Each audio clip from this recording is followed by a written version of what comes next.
Hello అండి అందరికీ ఒక చిన్న స్టోరీ విన్నా ఎందుకో మీతో షేర్ చేసుకోవాలనిపించింది. బట్ అది కరెక్టే కూడా అనిపించింది, అందుకే షేర్ చేస్తాను.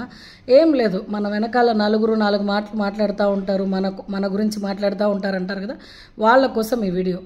ఏంటంటే ఒక ఊర్లో ఒక రాజు ఉన్నాడు. ఆ రాజ్యంలో ఒక అతనికి డైలీ అలవాటు ఏంటంటే అతని దగ్గర ఉన్నంత వరకు, అతను బ్రతికున్నంత వరకు నలుగురికి లైక్ అన్నదానం చేయాలి, భోజనాలు పెట్టాలి అని. సో ఎవ్రీడే ఆయనకు ఉన్న దాంట్లో ఉన్న వాళ్ళకి పిలిచి భోజనాలు పెడుతూ ఉంటాడనమాట. సో ఏంటంటే ఒకరోజు అలాగే భోజనాలు తింటూ ఉన్నప్పుడు పైన ఒక పక్షి ఒక పాముని నోట్తో ఖర్చుకొని తీసుకెళ్ళిపోతూ ఉంటే ఆ పాము ఆ విషం ఉంటుంది కదా, ఆ బ్లడ్ ఆ విషం కొంచెం కారి ఇక్కడ కింద తినే వాళ్ళ దాంట్లో పడిపోతుంది భోజనాల్లో. అయితే అందరూ తినేసి తెలీదు, ఎవరికి తెలీదు, అందరూ తిని అక్కడ ఉన్న వాళ్ళు ఆల్మోస్ట్ చాలామంది చనిపోతారనమాట. సో రాజు ఈ విషయం తెలుసుకొని, అతని తప్పు లేదు, కాకపోతే ఈ విషయం తెలుసుకొని ఇంకటి నుంచి అన్నదానాలన్నీ నువ్వు చెయ్యొద్దు అని చెప్పి అతనికి రెస్ట్రిక్ట్ చేస్తాడు. అయితే అందరూ చనిపోయిన తర్వాత పైకి వెళ్తారు కదా, నరకానికి వెళ్తారు అంటారు కదా. అక్కడికి వెళ్ళి చిత్రగుప్తుడు ఇప్పుడు వీళ్ళంతా చనిపోయినారు కదా, ఈ పాపం ఎవరి మీద రాయాలి అని అడుగుతాడు యమధర్మరాజుని. అయితే అన్నం పెట్టినాడు కదా, అన్నదానం చేసినాడు కదా, అతని మీద రాసేదా అంటే, అతని మీద ఎందుకయ్యా రాస్తావు, అతను అందరికీ మంచే కదా చేసినాడు అని అంటాడు. సరిపోని ఆ పక్షి ఆ పాముని తీసుకెళ్ళింది కదా, దాని మీద రాసేదా అని అడిగితే, అది కూడా దాని ఆకలికి లైక్ దాని ఆకలికి పాముని తీసుకొని వెళ్ళింది, అంతేకాని దాని తప్పేం లేదు కదా, సో దాని మీద కూడా రాయొద్దు అంటాడు. పోనీ ఇప్పుడు రాజు అన్నదానం ఆపేయమన్నాడు కదా, ఆయన మీద రాసేదా అని అడుగుతాడు. కాదు కాదు, ఆయన మీద ఎందుకు రాస్తావు, ఆయన ప్రజల కోసమే కదా భయపడి వద్దన్నాడు అనేసి అంటారు.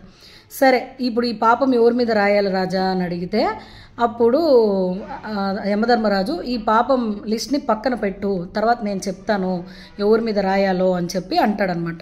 సరే అలా కొన్ని రోజుల తర్వాత మళ్ళీ రాజు దగ్గరికి వెళ్ళి ఇతను పర్మిషన్ తీసుకొని నేను అన్నదానం చేస్తానంటే రాజు కూడా పర్మిషన్ ఇస్తాడు. సో అన్నదానం స్టార్ట్ చేస్తాడనమాట. స్టార్ట్ చేసిన కొన్ని రోజులకి ఒక అవ్వ ఒక తాత అంటే వాళ్ళిద్దరు వైఫ్ అండ్ హస్బెండ్ చాలా రోజులు అయిపోతుంది, భోజనం చేసి ఉండరు.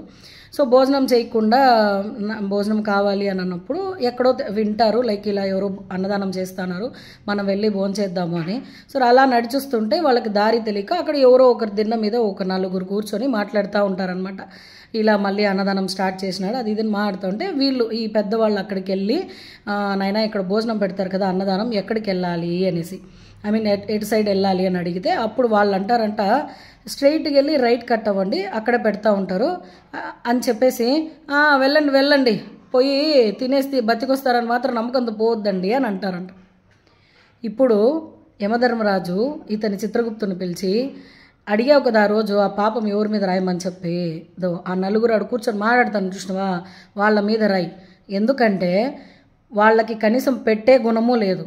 అట్లీస్ట్ ఇప్పుడు ఆ తప్పు జరిగిపోయింది, దాన్ని అంటే లైక్ మనం వెనకాల మాట్లాడకూడదు, ఎవరిది తప్పు లేదు కదా అనే సర్ది చెప్పుకునే గుణము లేదు, పెట్టే గుణము లేదు, తినే వాళ్ళని వద్దని చెప్పి వెనక్కి పంపించేస్తున్నారు చూసినావా, అలాంటి వాళ్ళ మీదకి రాయి. ఈ చప్పుడు మాటలు లైక్ ఈ తప్పుడు మాటలు మాట్లాడే వాళ్ళు సో వాళ్ళ మీద రాయని. సో మీ గురించి నలుగురు నాలుగు మాటలు మాట్లాడినప్పుడు అస్సలు వరి అవ్వద్దండి, వాళ్ళ పాపం వాళ్ళకే తగులుతుంది.